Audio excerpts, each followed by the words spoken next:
예, 이번 주부터는 요한복음을 강의하려고 합니다. 요한복음은 나머지 세 복음서, 몽관복음이라고 그러죠. 마태, 마가, 누가 복음과는 조금 차별점이 있습니다. 마태, 마가, 누가는 갈릴리 주변으로 한 사역을 중점적으로 다룬 반면에 요한복음은 성전 안팎으로, 성전 주위, 성전 안에서 일어난 여러 가지 사건들을 주로 다루고 있습니다. 그리고 대상 자체가 모든 사람이라고 했는데 유대인이나 헬라인 모두를 대상으로 이 복음서를 썼고요.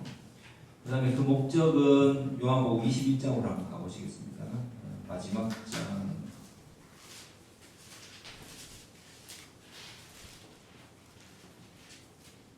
예, 21장 뒤에 보면은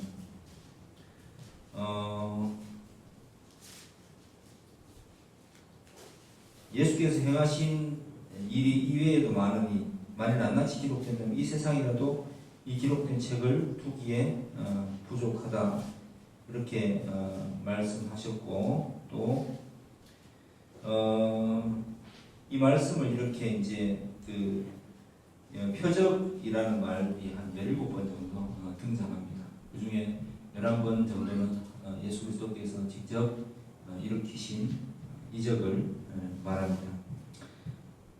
이 복음을 기록하는 것은 예수님께서 그리스도이심을 알게 하고 믿게 하려고 기록되었다 이렇게 되어 있습니다. 그게 요한복음의 기록 목적입니다. 그 당시에는 영지주의라고 하니까 어려운데 예수님께서 이제 정말 가현설 실제 육신을 입고 오신 분은 아니었다. 영적으로만 임하신 분이다.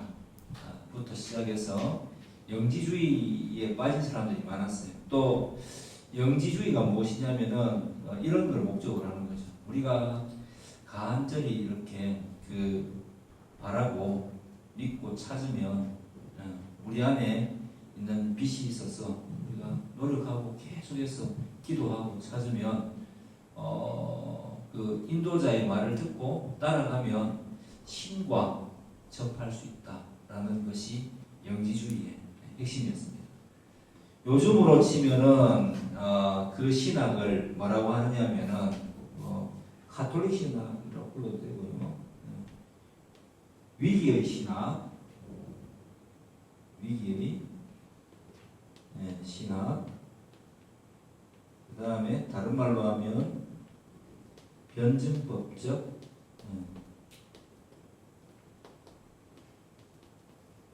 신학이라고 표현됩니다.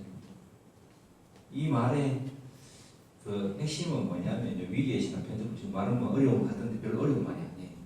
어떤 거냐면 항상 우리가 위태롭고 아까 우리 여러분들 이야기한 거 있죠. 어렵고 힘들 때 내가 막 나로부터 신을 찾으면 하나님께서 신이 나를 만나주고 내가 정말 간절하게 찾고 또 찾으면 만날 수 있지 않을까. 예수님도 소위 말해서 그레이트 마스터죠. 여기서는 구루, 인도자 이렇게 보고 정말 따로 떨어져서 내가 내면에 있는 내 빛을 가지고 열심히 예수를 추구하며 신을 추구하면 예수님의 어떤 안내적 역할을 따라서 비로소 하나님께로 다다를 수 있는 길이 열린다라고 보았기 때문에 이 사람들이 세상과 좀 동떨어져 지냈고 순간순간이 이제 그렇다면은 짜릿한 뭔가가 있어야 되겠죠. 접신하는 과정 이런 것들. 이게 바로 요즘 이제 나오는 이 변증법적 신학의 핵심입니다. 우리나라에 제가 저번에 한번 칼바르트를 가지고 한번 로마서를 한 적이 있었는데 칼바르트의 모든 것들을 받아들인 것은 아니죠.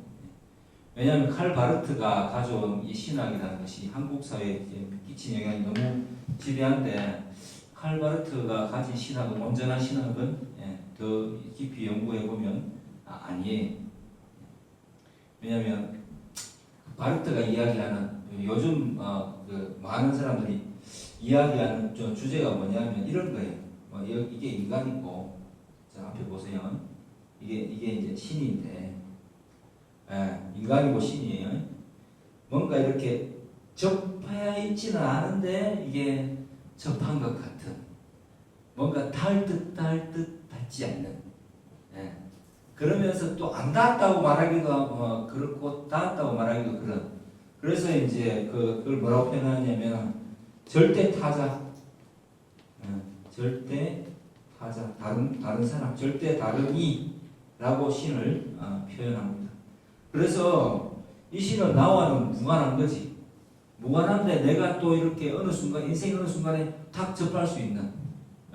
그래서 뭐야? 위기의 신학이고 변적법 신학이.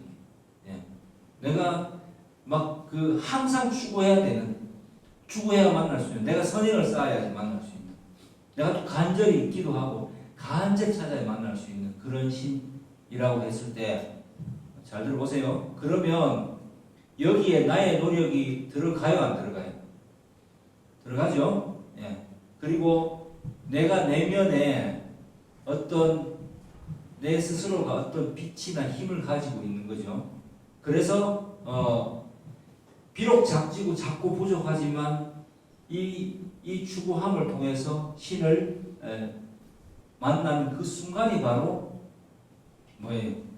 은혜의 순간이다. 접신하는 순간이다. 접신이죠. 신과 접하는 순간이다. 뭐 이렇게 이제 받아들이고, 그렇기 때문에 항상 이 순간을 추구하기 위해서 항상 위태롭죠, 그죠? 이 순간이 언제 올지 모르기 때문에 또 가버리고 나면 또 언제 올지 모르기 때문에 항상 이걸 추구해야 되는 거예요. 그게 바로 위기의 신학이란 말의 뜻입니다. 항상 추구하고 항상 이제 추구하는 거죠. 막 신을 만나기를 추구하고, 그리고 항상 기도 가운데서 신을 찾고 이렇게 하다 보면은 그 횟수가 많아지면은 그런 일들을 겪기 위해서 내가 열심히 노력을 하다 보면은 만나게 되는 신이라는 게 바로 여기에서 말하는 절대타자였다. 왜냐하면 이제 절대타자, 내하고는 함께 합의할 수는 없어. 그죠? 탁 스치는 그 어떤 느낌 말고는 합의는 없는 거죠. 그래서 이제 이 신학이 가져온 것은 뭡니까? 저번에 레시오 디비나 이야기했죠. 관상기도 혹은 큐티. 내가 매일 성경을 묵상하고 막 성경이 줄쓸 때 내가 막 이 성경을 읽다가 뭔가 이렇게 큐티하는 와중에 고요하게 하나님을 생각하며 내가 또 말씀에 찡한 거 있잖아요. 그죠? 찡함. 이 찡함이 오면은 그게 하나님께서 내게 오늘 말씀하신 거다라고 믿고 싶어하는 뭐 그런 류의 신앙관을 낳게 되었습니다. 자, 지금까지 여러분들이 신앙생활을 해오면서 가장 많이 듣던 이야기 아닙니까? 저도 한때는 이런 이게 이제 워낙 PR을 구분할 수 없으니까, 적과 악을 구분할 수 없다는 이야기입니다. 이게 맞나? 자, 그리고 교회에 대한 생각이, 교회가 부흥해야 된다라는 어떤 기본적인 생각들을 제가 안 가지고, 그러니까 사람이 많아져야 된다는 생각을 바르게 가지고 있는 게 맞나, 아니면 이걸 추구하는 게 맞나 아니가를 따지기 이전에 그냥 맹목적으로 사람이 많아지면 좋겠다라는 생각을 오랫동안 했던 것 같습니다.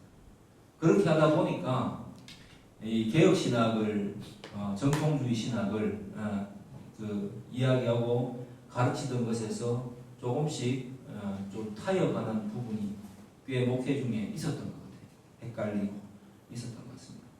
그래서 지금 찬양 쪽으로 가보기도 하고 뭐 그런 일들이 있었는데, 참 하나님 앞에 제가 이 말씀 공부하면서 요즘 들어서 참 회개하고 있습니다. 그것이 아닌데, 말씀이 말하는 건 그게 아닌데. 왜 아니냐? 오늘 본문이 딱 이야기입니다. 자, 태초에 뭐가 계시지는? 말씀. 이 말씀이 하나님과 함께 계셨는데 이 말씀이 곧 하나님이시네. 뭐 하나님이라고요? 말씀이 하나님이시고, 말씀이 하나님이시고 그 말씀이 하나님과 함께 계셨고 이 말씀이 뭐라고요? 예수 그리스도시다. 자, 그런데 여기 아까 제가 뭐라고 했습니까? 우리가 오늘 뭐 여러 가지 신관에 대해서, 신론에 대해서 이야기해 왔는데 신이 내 편이면 좋겠다. 내 기도를 들어주고 내가 원하는 대로 좀 따라주면 좋겠고, 그죠? 내 편이고 항상 나의 그 편에서 지지해주고 내가 기도하면 응답해주고 하면 좋겠다라고 말씀하셨는데 개혁주의적, 그러니까 개혁교회의 이 믿음의 내용, 신학은 믿음의 내용이죠. 에서는 그건 너무 이미 이루어진 일입니다. 항상 하나님이 우리와 함께 계신다는 사실을 단회적으로 그냥 한번 딱 임하시면은 뭐 우리가 인생의 어떤 순간에서, 그죠? 막 스치고 지나갈 때 막 받아들이고 이런 게 아니라 그냥 성령의 역사로 단 한 번의 터치가 딱 있으면, 말씀이 딱 임하면 그냥 하나님의 자녀가 되는 거예요.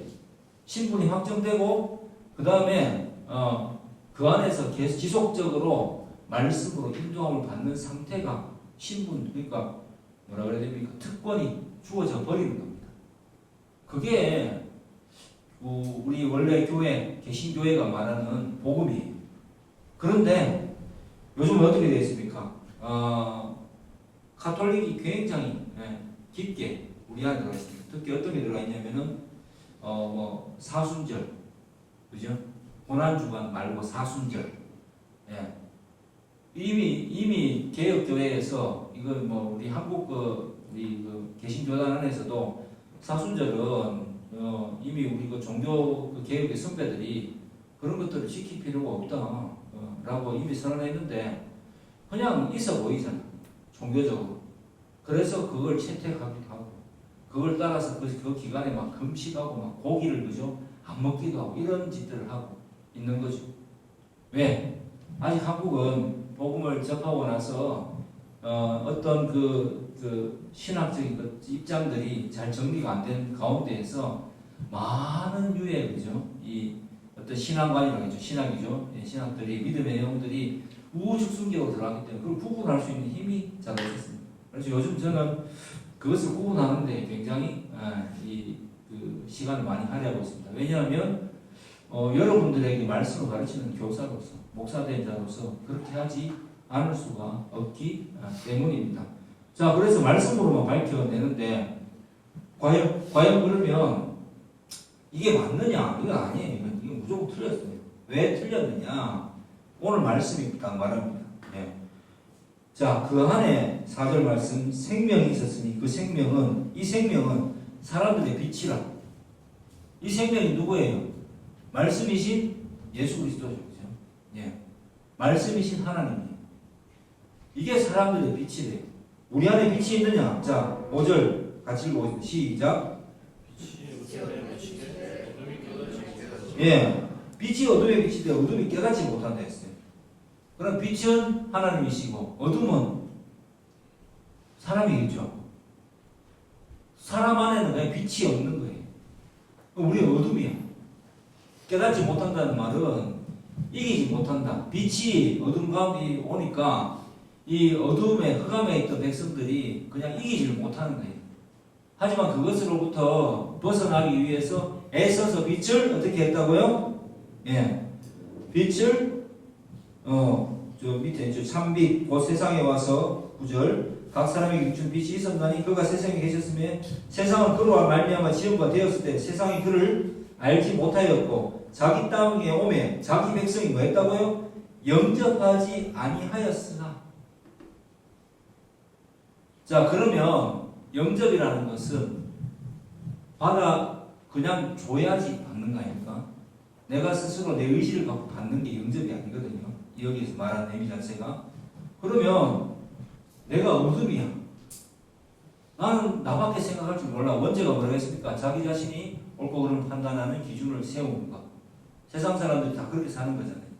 그래서 보편적 그 가치관을 가지고 살아가는 가운데에 처한 사람들이 빛이 오니까 그 빛을 받아들이기를 거부하려고 애썼지만은 강력하게 하나님의 그 근본적으로 부패, 전적 타락이라고 그러죠. 근본적으로 부패해 있는 인생에게 하나님께서 효과적인, 무조건적 선택, 효과적인 가장 강력한 선택으로 하나님 영으로 임하심으로써 이 사람들에게 강제적으로라고 해야 되겠죠. 그냥 빛을 비추어서 내가 어둠임을 깨닫게 했을 때 비로소 내가 어둠이구나, 내가 진짜 내 스스로가 내 인생을 설계하고 판단하는 것이 죄로구나라고 깨닫는 그 사람, 그 순간 하나님께서 이제 하나님의 영이 임하실 때 그걸 깨닫게 되죠, 그죠? 그 순간 하나님의 그 영적 하나님께서 주시는 그 말씀을 받아들이게 될 때, 그게 영적이에요. 그 순간 하나님의 자녀가 그냥 되는, 다음에도 그 순간이 있고 하는 게 아니라 바로 그 순간에 그냥 하나님의 자녀가 되는 거예요. 그게 바로 효과적인 강력한 이 뭐라 그래야 됩니까? 선택의 순간입니다. 그렇게 된 순간, 그 빛을 받아들이는 순간 우리는 비로소 하나님의 자녀가 되는 특권을 누리게 되는 건데, 그런데 아까 여러분들이 말했잖아요. 불안한 거예요. 왜? 지금까지 우리는 계속 이걸 배운 거지. 뭐 제가 그런 걸 가르치지는 않았지만 기독교에서도 이야기했고, 오래 다니신 분들은 제가 이제 그 가르친 내용들을 다 알고 계시겠지만, 항상 우리가 뭔가를 추구해야지 얻을 수 있다는 생각을, 그죠? 신을 만날 수 있다는 생각을 늘 하고, 아까 또 이야기했잖아요. 신이 응답하지 않는다라는 이야기를, 그죠? 했고, 내가 말할 때마다 좀 응답해 주시면 좋겠다라고 했는데, 실제적으로 여러분이 이거 잘 생각해 보세요. 하나님은 우리가 하나님 자녀가 되는 순간, 그때부터 한 번도 응답하시지 않은 적이 없습니다. 어떻게 응답하시냐면은 말씀으로 계속 응답하십니다. 쉽게 이야기해서 헷갈리지 않도록 이 텍스트를 그냥 애써서 우리가 아는 글로, 우리가 이해할 수 있는 글로 이렇게 세상에 성경 66권을 남겨주십니다. 이 말씀은 성령이 아니고서는 깨닫지 못하는 말씀입니다. 자, 그럼 우리가 성령 안에서 하나님께서 우리의 어둠 가운데 빛으로 다가오셨을 때, 그 사람들 빛이라고 그랬죠. 예수 그리스도께서 우리 안에 성령의 역사로 오시게 되고 믿게 되었을 때 우리는 하나님의 자녀가 되는 권세를 그냥 부여받은 겁니다. 내가 회개하고 내가 정말 죄인이구나. 하나님 없이는 나는 정말 예수 그리스도 없이는 무의미한 사람이구나. 요한복음 14장 6절에 나오지 않습니까? 내가 곧 진리요 생명이니 나로 말미암지 않고는 아버지에게로 갈 자가 없느니라. 오직 예수님만이 그리스도시요, 예수님만이 우리의 마스터가 아니라 주님이십니다. 예수는 우리의 모든 것입니다. 그거를 알고 깨닫고 한 순간, 그 다음부터는 우리는 지속적으로 말씀을 펼치고 기도하고 이 말씀에 대해서 연구를 하고 읽고 항상 귀를 기울일 때마다 항상 이렇게 하나님이 저를 통해서 또 여러분들이 개개인적으로 들은 말씀을 생각하면서, 그죠? 여러분의 감정의 어떤 그거에 따라서 이 말씀은 내가 딱 성경책을 펼쳤는데 이게 이거야 라고 하는 게 아니라, 믿음이라는 것은 확실한 줄기가 있는 거예요. 그죠? 다른 말로 하면 뭐라고 하면, 책을 읽을 때 뭘 알아야 돼요? 문맥을 알아야 돼요. 문맥은 뭐를 알게 해줍니까? 이 책의 일관성 있는 주제가 무엇이냐를 깨닫게 해주죠. 아버지 가방에 들어가시다. 아버지 가방에 들어가시다. 문맥을 알아야지 문장이 해석이 되죠. 그죠? 그런 것처럼 하나님은 질서의 하나님이시고, 우리가 어떤 감동적으로 뭔가를 느낄 때 하나님이 갑자기 탁 찾아오셨다 탁 가시고 이런 절대 타자가 아니라는 이야기입니다. 예. 영접하는 그 순간 하나님은 우리 안에 성령으로 내주하시면서 성령 하나님께 우리 안에 내주하시면서 너는 내 것이라고 말씀하시고 그 다음부터는 계속해서 문맥을 깨닫게 해주시는 성경 말씀의 문맥 전체 문맥을 깨닫게 해주시는 은혜를 베풀어 주신단 말입니다. 그러면 성경 전체에 흐르는 주제를 우리가 그죠 어떤 책을 저번에 여호수아에 썼죠. 여호수아서를 읽을 때 하나님은 이렇게 역사하시는 분이구나 라고 하면서 그 전체적인 말씀 안에서 적용의 포인트를 나에게 가져올 수 있는 것이지.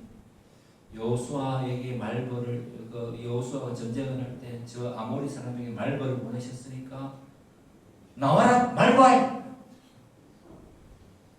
내가 평소에 기분 나쁜 인간인데 나를 괴롭히고 믿지도 않고 진짜 미끌랑식으로 죽겠는데 주여 말벌을 왕벌을 보내주시옵소서. 이렇게 한다고 기도한다고 해서 그 기도가 응답되는 것이 아니라는 이야기입니다. 그 문맥의 중요성은 뭡니까? 하나님은 그리스도가 오시기 전에도 항상 이스라엘의 하나님이시요 누구보다도 앞장서서 당신의 백성을 보호하시고 전쟁에 능하시며 누구보다도 당신이 약속하신 일을 이루시는 하나님이라는 것을 밝혀주기 위해서 그 사건을 기록에 놓은 겁니다. 그럼 우리 앞에 하나님의 방식으로서 인도하는 방식이 오늘날에는 어떻게 이루어지는가를 그냥 그 말씀을 통해서 기도할 때에 내 삶에 일어났던 일련의 일들을 그 말씀의 그 전체적인 맥락과 내 삶의 상태 속에서 주어지는 그죠 상황이 있을 거 아닙니까? 그 맥락을 이해하게 되면은 이렇게 역사하시겠구나라고 저절로 깨달아지게 되는 것이 이게 바로 항상 하나님께서 우리 안에 내주하시면서 응답해 주시는 방식입니다. 기도하면 계속 들어주시면 좋겠다고요? 기도하면 항상 들어주십니다. 어떻게 들어주시느냐? 자, 대엽이가 아까 아빠 같은 하나님 좋겠다 했는데 요즘은 칭찬을 많이 해준다고 했는데 자, 칭찬받을 짓을 하지 않고 그죠? 별로 그렇게 잘하지 못하는데 제가 칭찬을 해주면 정상적인 아버지입니까? 막 자기가 이제 저한테 요구하는 거예요. 칭찬해줘요. 무조건 나는 그냥 무조건적으로 칭찬해줘요. 이렇게 이야기했어요. 또 상황이 있겠죠, 그죠? 마음이 너무 무너졌을 때 칭찬해달라 그러면 그래. 그냥 그래 우리 아들 잘했지 이렇게 이제 위로해주는 거 하고 멀쩡한데 단단하게 잘 걸어가고 있는데 잘 못했어.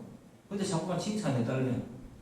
그러면 말을 안 하는 게 아들을 위한 길입니까? 칭찬해주는 게 아들을 위한 길입니까? 그냥 싱긋이 웃으면서 그냥 그래 막 됐다 막 그래 열심히 해라 이게 응답입니까? 어이구 그래 옆에 있는 친구 잘 두드립했어. 우리 아들 잘했어. 유빈. 역시 내 아들이야. 이게 칭찬입니까? 이게 바른 겁니까? 부모의 모습은 어떠해야 될까요? 되게 쉽죠? 그럼 하나님이 우리가 이미 자녀가 되었기 때문에 우리가 우리 방식대로 하나님을 자꾸 추구하면은 어떻게 응답하십니까? 침묵으로 응답하십니다. 그래서 우리로 하여금 생각하게 만드시겠죠. 생각해봐. 그게 뭡니까? 말씀의 어떤 상황을 떠올리게 성령께서 하시면서 생각하게 만드시겠죠. 자, 여리고성 전투에서는 이겼습니다. 아무 없이 그냥 7바퀴 돌고 7일 동안 돌다가 그죠? 마지막 날에 7바퀴 이겼습니다. 소리 지르고 그냥 성이 무너졌습니다. 아이성 전투 같은 상황이 벌어졌습니다. 내 안에 뭔가 좀 하나님께서 기뻐하시지 않는 어떤 것이 있는데 그걸 모르고 저번에도 이겼으니까 주여 기도하시니까 무조건 콜 이렇게 하고 나아갔습니다. 그러니까 아버지께서 기뻐하는 자녀의 지금 상태가 아닌 거죠. 지 마음대로 하는 자녀의 상태가 잠시 된 겁니다. 그러면 어떻게 합니까? 그 전투에서 잠시 좌절을 경험하게 하심으로 어떻게 합니까? 응답하십니다. 그러면 매번 응답하시는 거 아닌가요?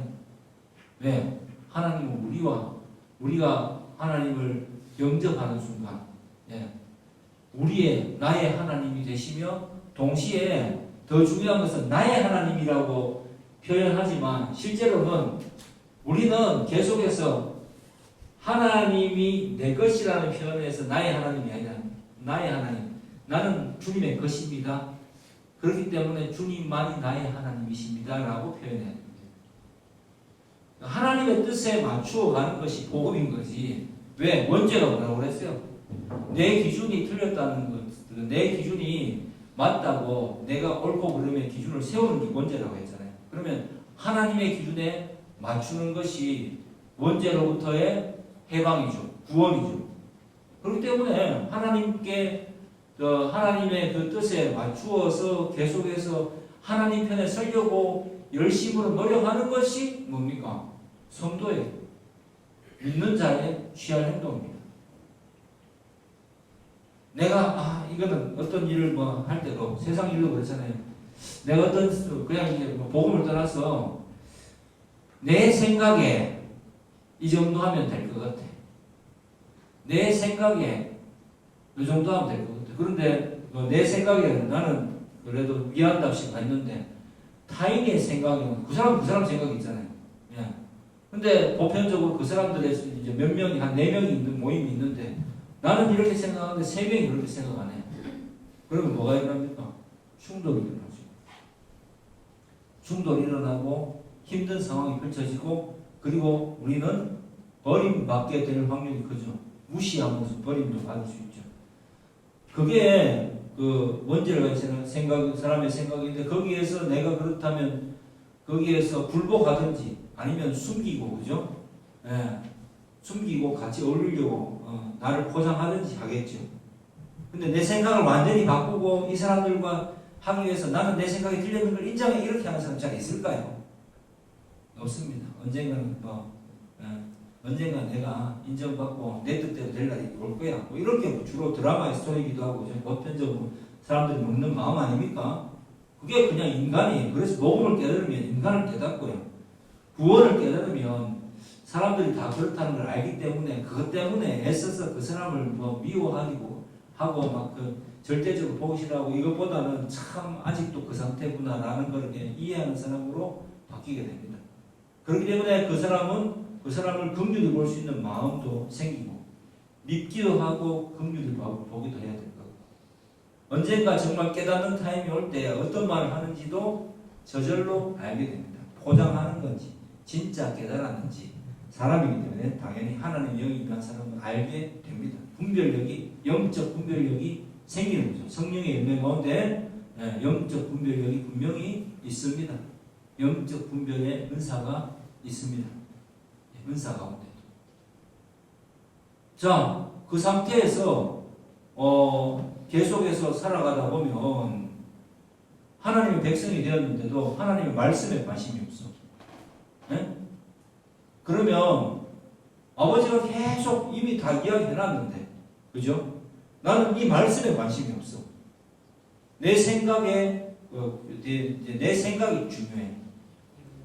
그래서 그 사람들에게도 아까 사회적 이야기 돌아가서 그 세 사람이 허용하지 않는데 내 기준만 계속 세우면 그 모임이 유지가 될까요? 유지가 안 되겠죠. 나는 이상한 사람이 되겠죠. 근데 그게 보편적으로 일어나는 일이잖아요. 근데 내 생각을 바꾸는 잘 안 바꾼다고. 삐지고 열받아서 그냥 안 하는 거지. 그리고 내가 뭔가 필요한 시점이 되었을 때 사람은 또 움직입니다. 그래서 사과하기도 하고 왜? 그래도 내가 이 사람들하고 관계를 유지할 만한 가치가 있다고 여길 때 또 붙잖아요. 그게 바로 사람들이 생각하는 방식입니다. 그게 내 생각이잖아요. 그죠? 내가 옳고 그름을 판단하는 기준을 세우는 거예요. 그런데 이제 그 기준으로 살지 않고 하나님이 세우신 기준으로 사는 거예요. 하나님이 세우신 기준은 어떻습니까? 인간에 대해서는 인간은 원래 그렇다라는 것을 먼저 알게 됩니다. 그리고 내가 만나는 사람들이 어이없는 행동을 하고 정말 봤을 때 누가 봐도 지만 모르고 나머지는 다 아는 거죠. 지를 위한 행동. 요렇게 할 때는 요게 내한테 유리할 것 같으면 내가 그렇게 행동하고, 또 내가 좀 불리하다 싶을 때, 내가 좀 꼭 필요한 상황이 있을 때는 또 막 앞장서서 막 와가지고 열심히 해치하고, 그렇게 하는 거 알아요, 몰라요? 사람이라면 다 합니다. 그리고 왜 그런지 알기 때문에, 그게 사람이라는 걸 알기 때문에 그 사람을 생각하면서, 보통 사람들은 멀리하고, 예수를 믿는 자는 그 인간에 대해서 이해하기 때문에 기도하고 하나님께서 그 사람을 만져주기를 기다립니다. 근데 내가 감당할 수 없는 정도의 사람이라면 그냥 감당할 수 없다라고 또 내려놓기도 하는 것이 예수를 믿는 자의 인간을 위한 방식이죠. 왜? 하나님이 그렇게 예수 그리스도께서 그렇게 대하라고 하셨기 때문에. 그리고 이단에 대해서는 뭐라고 했습니까? 예를 들면 집에 들이지도 말고 말도 하지 말라고 했습니다. 왜 그렇게 했을까 이렇게 생각해 보니까 그 사람들이 이미 마귀에게 쓰여서 이 사람들을 미워하고 이런 게 아니라, 저는 그렇게 생각해요. 깨달은 사람들을 가르치고 깨달은 사람들에게 전도하고 바쁜데, 이미 말도 안 통하는 이 사람들과 시간을 보내는 것이 아까워서 이단을 만나서 집에 들지도 말고 교제하는 걸 일절금하게 되는 게 너무 당연하다라고 생각합니다. 이게 이제 인간론이죠. 어떤 사람이 인간론입니까? 하나님을 믿게 된, 예수 그리스도를 믿게 된 자의 인간론입니다. 그래서 모든 부분에 있어서 통찰력이 좀 생기게 되고요. 말씀을 대하면 대할수록 제가 옛날에 우리 청년들한테 가르쳤던 방식이 있죠. 본문을 보면서 제일 첫 번째 발견해야 될 것은 사람은 어떤 죄의 형태를 가지고 있는가. 오늘 본문에서도 나오죠. 사람은 어둠이다. 제가 말하는 게 아니라 사람 가운데 뭔가 희망이 있고 신을 찾을 만한 뭔가 있는 게 없다라고 여기 이야기했지 않습니까? 말씀이. 사람은 그냥 그 자체가 어둠이에요. 그리고 그 가운데에서 또 본문을 보면서 뭘 찾아야 했습니까? 하나님의 은혜는 무엇인가? 육하 원칙을 통해서 사람의 죄성과 하나님의 은혜를 발견만 하더라도 그 말씀에 대한 하나님이 응답해 주심이 느껴지고 깨달아집니다. 그런 어둠이었는데 하나님께서 당신의 아들을, 그 선택한 자를, 당신이 선택한 자를 위해서, 자기 백성을 위하여서 받아들이려고 하지 않는데 강제로 빛으로 오셔서 어둠을 밝혀버리십니다. 빛이 들어오면 어둠이 견딜 방법이 있나요? 이 지금 홀에서 불 다 꺼버리면 어둡겠죠. 불 하나면 비상등만 하나 딱 켜도 어떻습니까? 그 빛이 어둠을 밝히죠. 근데 그 정도의 빛이 아닌 거예요. 숨길 수 없는, 주님 앞에 서면 우리를 숨길 수 없는 완벽한 빛으로 오신 우리 주 예수 그리스도이십니다. 그래서 이런 식의, 아까 이야기했던 그런 식의 신앙관을 가지고 있는 사람들은 지금부터 헷갈리지 마시고 고치시기 바랍니다. 단 한 번도 응답하지 않은 적이 없었다. 자, 그렇기 때문에 오늘 설교의 제목이 성립이 되죠. 영접하는 것은 내가 나의 의지를 가지고 영접하는 것이 아닙니다. 어둠이, 내가 어둠인 줄도 모르는데 그냥 깜깜한 상태잖아요. 빛이 오지 않으면 어둠인 줄 알겠습니까? 원래 그런 줄 아는 거지.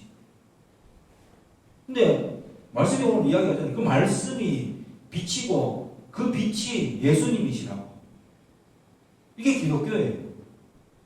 그래서 어둠에 빛이 딱 비쳤을 때 빛이 비추는 순간 어둠이 이기지 못하는 거예요. 그래서 내가 이제 이 13절이나 이런 걸 가지고 자꾸 이렇게 이야기하거든요. 하나님께로부터 난 자라고 했는데 사람의 뜻으로 나지 않는다고 분명히 이야기했는데 자꾸 12절만 딱 13절 빼놓고 12절만 딱 해갖고 영접하는 자, 그 이름을 믿는 자들, 내가 믿었기 때문에, 내가 영접하고 믿었기 때문에, 나의 의지로 했기 때문에 내가 기독교인이 된다라고 생각하는 오류에 빠지게 됩니다. 근데 바로 뒷말씀 문맥이 전체 문장을 봐야 될 거 아닙니까? 그죠? 뭐라고 했습니까? 그 영접이라는 것이 그 단회적으로 임하는 거고요. 그 다음에 그 영접을 하는 것은 내가 영접을 막 하는 게 아니라 자기 백성도 영접하지 않아도 되잖아요. 근데 빛이 비추어서 강제적으로 어떻게 합니까? 자기 백성에게 빛이 되심으로 오심으로써 말씀을 통해서 역사하심으로써 자기 백성의 눈을 밝혀버립니다. 그게 복음이에요. 예수 그리스도께서 우리에게 임하신 방식이고 그 순간 강제적으로 받아들이지 않을 수가 없겠죠. 자꾸 강제적으로 하니까 되게 안 좋게 느낄 수도 있는데 굉장히 좋은 거죠. 완전히 답답한 줄 모르는 사람에게 자기가 정말 그 무인도 같은 데나 아니면 뭐 진짜 열악한 환경에 사는데 그것이 최선인 줄 아는 사람에게 문명에 뭘 한다고 합니까? 빛을 비춘다 그러죠. 그런 것처럼 완전히 예수 그리스도께서 어둠밖에 없는 우리 안에 뭐 내면에 뭐가 있고 이런 거 없어요. 우리는. 그래서 빛으로 오셨기 때문에 우리는 그냥 눈이 열리고 하나님의 자녀가 되는 그 순간을 맞이하게 됐다라고 봐야 됩니다. 왜? 13절에 나오지 않습니까? 혈통이나 육정이나 사람의 뜻으로 난 게 아니라고. 그냥 하나님께서 작정하시고 영원한 작정에 의해서 나게 하신 거예요. 자녀로 삼으신 거예요. 자, 그래서 뭐 천주교에 보면 그런 게 있습니다. 고해성사를 있습니까? 사람에게 나의 죄를 또 고해서 또 씻음을 받고 보속을 누리고 뭐 그런 게 아니에요. 단 한 번의 단회적 역사로 하나님의 자녀가 됩니다. 신분을 얻게 하시고 왜? 내가 얻는 게 아니라 나는 이게 있는지도 모르고 알 수도 없어. 근데 하나님이 우리에게 오셔서 거부할 수 없는 은혜를 주시는 거예요. 이펙트, 효과적 이펙트를 딱 효과적인 거죠. 이 임재가 딱 이루어지면 단 한 단회성 성령 세례라고 하는데 그건 단 한 번입니다. 그 다음에 뭡니까? 성령의 충만이죠. 성령 세례는 무엇입니까? 구원의 역사입니다. 성령이 주신 구원의 역사. 받으셨죠? 예.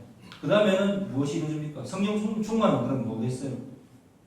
말씀이 성령은 말씀의 힘이니까 거룩하신 성령께서 말씀이 계속 깨달아지게 해주는 역사를 하시는 겁니다. 그러면 그 역사 가운데 그렇구나라고 받아들임도 있고 또 내 그 못난 모습들이 떠올라서 눈물로 회개하기도 하고 뭐 이런 역사들이 일어나는 겁니다. 근데 내가 막 찾고 내 내면에 희미하지만 빛이 있었어라고 하는 순간 하나님은 성경에서 말씀하시는 하나님이 아니게 되는 거예요. 내가 내 행동을 계속 수정해 나가서 하나님과 함께 거룩함으로 나아갈 수 있다고 생각한다면 그거는 성경이 말하는 하나님이 아니에요. 거룩이라는 것은 카도시는 그냥 하나님이 그냥 구별하는 것이잖아요. 구별시켜 주신 거지 내가 거룩하려고 애쓰는 게 아니라고. 아멘? 문장자 이해하겠어요? 내가 거룩하려고 애쓰는 게 아니라고.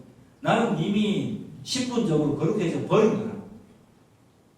그리고 그럼 뭐가 다릅니까? 라고 했을 때 계속해서 거룩해지기 위해서 그죠? 뭔가를 자꾸 쌓아나가는 그 이야기라고. 이 사이클을 반복하는데 내가 오늘은 삘이 안 와. 삘이 안 와서 오늘은 하나님 나와 함께 하시지 않는 것 때 그래서 막 더 기도하고 더 매달리고 이게 기독교 신앙이 아니라는 이야기입니다. 그거는 선불교, 일반 세상 일반 종교들이 하는 이야기고요. 기독교 신앙은 뭐냐면은 내가 하나님의 자녀이기 때문에 내가 그렇다면 이 상황에서 도대체 무엇을 놓치고 있기 때문에 하나님의 편에 서지 못하고 이 원만하게 분리가 안 풀리고 이런 게 아니라 내가 하나님의 편에 서지 않은 것처럼 느껴집니까? 이렇게 자꾸 생각해요. 내가 하나님의 자녀답게 행동했는가? 아닌가? 이 부분에서 계속해서 그냥 그 생각을 해나가면서 내 생각을 하나님의 생각에 맞추어 나가는 것, 말씀에 맞추어 나가는 것, 하나님의 기준에 부합되게 살아가는 것을 신앙이라고 하지. 그런 기도를 하는 거지. 내가 기도의 제목을 정해놓고 하나님 내 편이 되어 주시옵소서. 그리고 그렇게 하다가 막 감정적으로 막 집안에 올라서 역시 하나님은 살아계시는구나. 그러면 그 순간에 만난 그 자기가 생각하는 그 하나님이 말씀하시는 진짜 하나님인지 그게 아니라 그냥 마귀인지 구분할 수가 없죠. 그래서 열심을 내었어. 열심히 기도하고 멕시코에서 트레스디아스 3일 동안 3시간 기도하고 밤에 3장 성경 잘 모르겠습니다. 어쨌든 그런 식으로 해가지고 하나님을 찾고 찾으면 만난다라는 시편의 말씀을 목회해서 나오는 그런 운동도 있었고요. 참 다양하게 생각을 합니다. 그런데 분명하게 밝히는 건, 이 요한이 밝히는 건 예수님께서 어떤 분이신지, 하나님의 아들이시고 예수님만이 하나님이시다라는 것을 딱 밝히는 그 용도로, 그죠? 그 당시에 영지주의자들에게 빠진 사람들, 유대인들, 헬라인들에게 대해서 강력하게 지금 밝히기 위해서 요한복음을 쓴 거예요. 하나님의 영으로 감동받아서 쓴 이 말씀에 뭐라고 했습니까? 우리는 그냥 그렇게 찾아가지고 하나님을 만날 수 없대요. 고린도전서에 나오죠, 그죠? 예. 사람의 생각으로는 하나님을 알 수가 없다고. 하나님이 어떤 분이신지 찾을 수가 없다고. 하나님께서 찾아오실 때만 우리는 하나님을 만날 수 있다고. 그러면 불공평한 거 아닙니까? 우리는 원래 다 죽어야 되는, 멸망 가운데 이를 그런 존재들이 있어요. 근데 하나님 그랬는데 그 중에서 믿음의, 그죠? 성경의 역서사가 그렇지 않습니까? 믿음의 그 자녀들을 따로 부르셨어. 갈대아 우르에서 아브라함을 부르셨어. 예. 그래서 믿음의 자녀들을 약속의 자녀들로 삼으시고 그 약속의 자녀를 통해서 그 약속을 실현해 나가시고 도저히 안 되니까 하나님 직접 성육신 하셨다는 것이 복음의 내용입니다. 근데 원래 다 죽어야 된다는 것을 안 받아들이지 않으면 이게 이제 믿음이 성립이 안 되는 거예요. 그러니까 내가 희망이 없다라고 이야기하는 걸 요즘 사람들은 극단적으로 싫어합니다. 제가 왜 또 심리학을 싫어하느냐? 예, 심리학이 물도 부족한 걸 계속 이야기하잖아요. 심리학의 기본은 나입니다. 나. 내가 있어야 돼. 자아가 있어야 된다. 그게 못났든 잘났든 내가 있고 그 과거에 그 못나고 상처받은 나를 오늘의 어떤 상황을 통해서 치유해보고자 하는, 그죠? 인정받게 하고 치유하고 하는 역사가 일어나는 것을 마치 기독교의 복음인 것처럼 이야기하는데 절대 그건 아니에요. 그래서 오늘 말씀을 통해서 가장 여러분에게 밝혀줘야 될 것은 우리는 어둠이라는 사실입니다. 나는 어둠이었었는데 예수 그리스도께서 우리를 찾아오심으로 밝고 환한 빛으로 변화된 것입니다. 그 내용이 뭐냐면 하나님의 자녀가 되는 특권을 받았습니다. 신분적 변화를 누리게 되었습니다. 그래서 그 영접의 순간에 우리가 거부하지 않고 다행히 그 빛 대신 예수 그리스도를 받아들임으로써 오늘 우리가 하나님의 자녀가 됐다는 것을 여러분 인정하신다면 여러분은 아까 이야기했던 불안한 상태에 머무르실 이유가 없습니다. 하나님이 내 편이 되어주고 내 뜻대로 움직여달라고 기도하지 마시기 바랍니다. 내가 하나님의 편에 서고 말씀대로 살아가겠다고 고백하고 또 그렇게 내 행동을 정리해 나갈 때 항상 단 한 번도 하나님은 우리에게 떠나신 적이 없다는 놀라운 사실을 깨달을 수 있을 것입니다. 왜? 하나님 우리를 그렇게 부르셨기 때문에.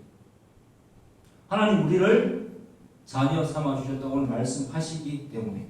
그래서 말씀이 육신이 되어 우리 가운데 가시니까 우리가 그의 영광을 보니까 아버지의 독생자의 영광이 은혜와 지혜로 충만하더라. 이거를 지속적으로 매일 깨달아가는 것이 성도입니다. 그래서 우리는 불안해하거나 간당간당하거나 할 필요가 없어요.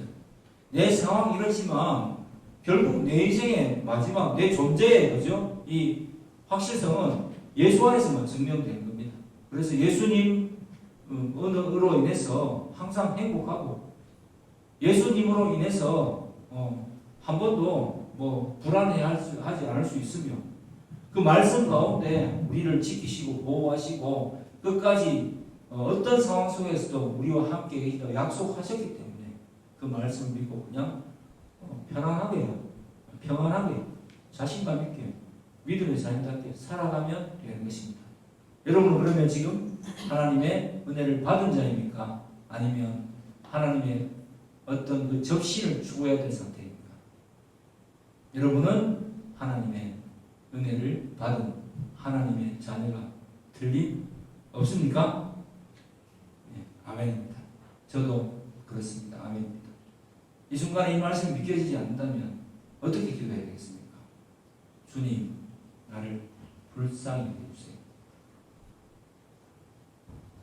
하나님께서 여러분을 교회로 부르신 것은 자 지금 믿겨지지 않는데 이 상황에서 계속 말씀을 듣고 있다.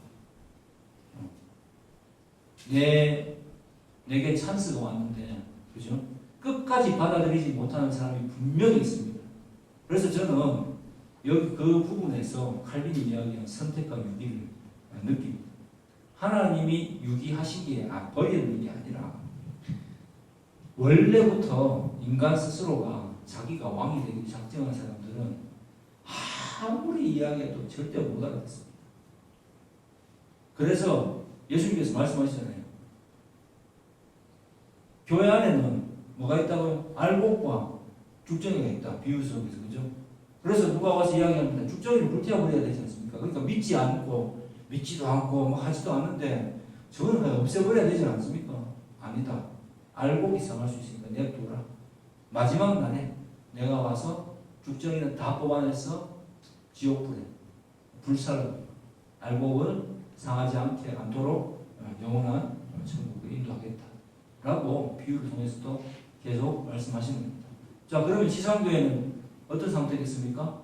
알곡과 죽정이가 항상 공존하는 상태입니다.